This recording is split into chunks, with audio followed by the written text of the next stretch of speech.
Everybody, I've got Derek Bruton, Senior Managing Director at Gladstone Group. Derek, how you doing? Doing great, thank you.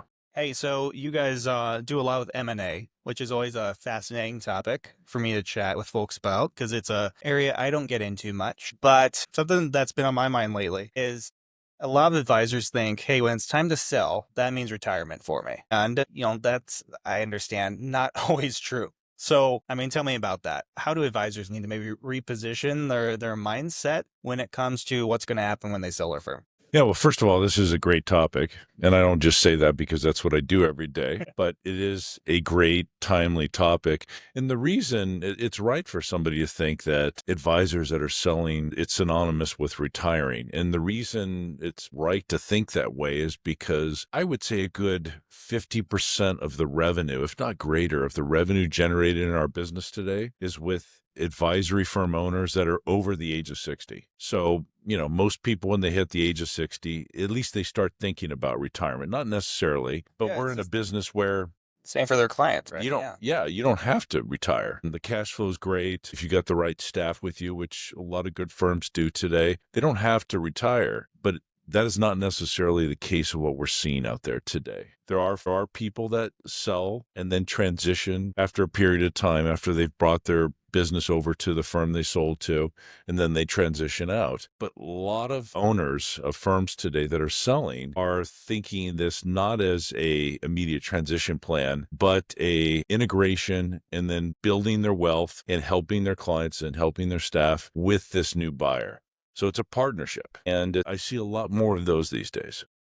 Now, with that partnership idea, is that a long-term type of partnership, or is it more like that classic stick around and for 2 to 3 years to kind of help everything with that segue go really smoothly? Well, look, it Is has a it lot to do with the age of that person, sure, right? Okay. sure, It has to do with their energy levels. yeah, There's plenty of people that are age 50 that don't have much energy, and there's 65-year-olds that are out running marathons and putting in 50-hour work weeks.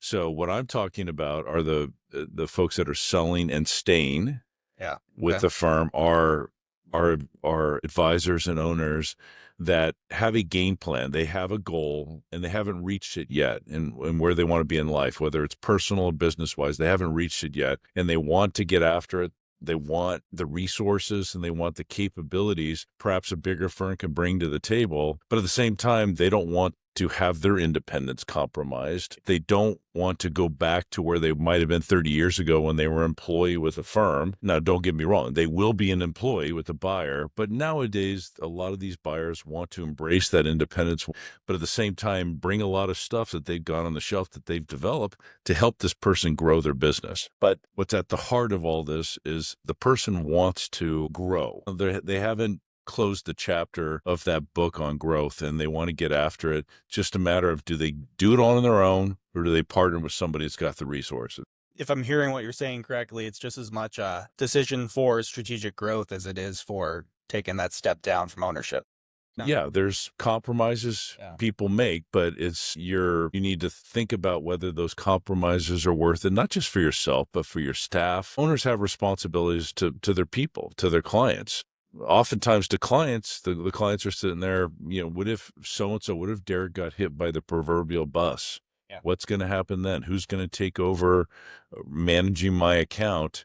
And we know nowadays that proverbial bus could hit you at any point. It doesn't matter the age. True. And so what is that succession plan? And so a lot of advisors are used to succession plan was synonymous with retiring. Well, it's not anymore. It's a smart, prudent thing to do if you're a business owner to have that plan in place. All right. So, on the heels of this conversation, and one more question before I let you go here. Feels like a real estate question a little bit, but is it a good time to sell? Like 2025, the outlook on the market.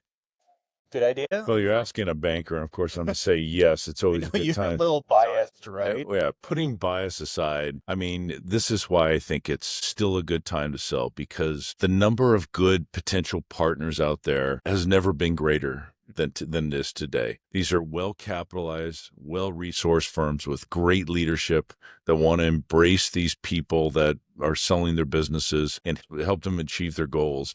And so the choice out there and the flexibility that's available to sellers has never been this high. In fact, I see a new buyer get into this space almost on a monthly basis with good intentions.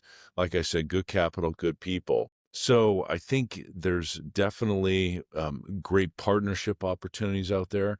People are also reaching a point in their careers and their business where they realize what they love to do and what they don't like to do anymore. And I usually put it into two categories. There's running the book of business, which is managing clients and prospects.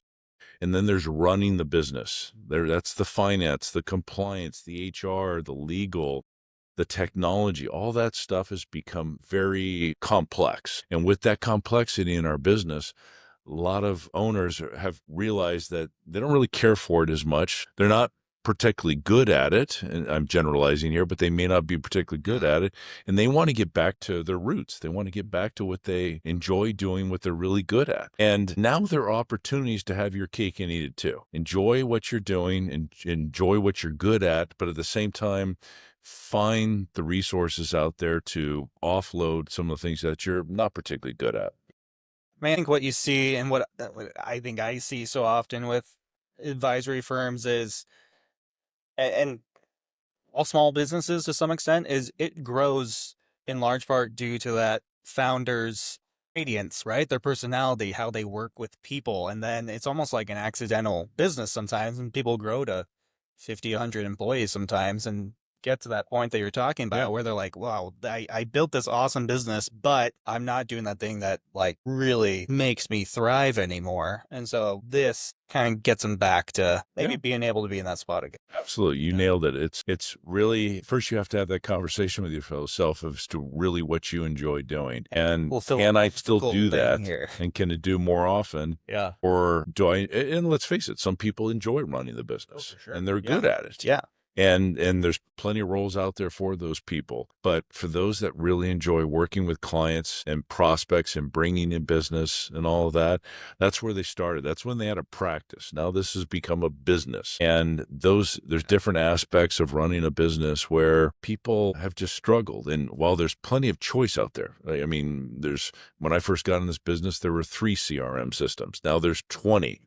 And while some business owners would say, hey, great, we have flexibility, we have choice, there's different price points, different capabilities, all that's great. To others, they look at that and say, that's complexity. I gotta interview 15 different firms. I've got to figure out what works, what doesn't, what integrates, what doesn't. That becomes very difficult for some people. And in many cases, what they do is nothing. They become complacent and they decide not to go anywhere, which might be good for them, but for the next gen advisor on their staff or for the rest of the staff who are dealing with these technologies and the insufficient ways that they're helping their businesses, they've got to deal with those situations. And so then that turns over to maybe an HR issue where the person now has to put on that hat and realize, how am I going to take care of my good talent and nurture that talent and take them to the next level? That's a whole full-time job in and of itself. Yeah. So I know that. Well, awesome. Derek, thanks for the insights in M&A landscape and how things are looking in 2025, what advisors should think about. Appreciate it. Great questions. Thank you.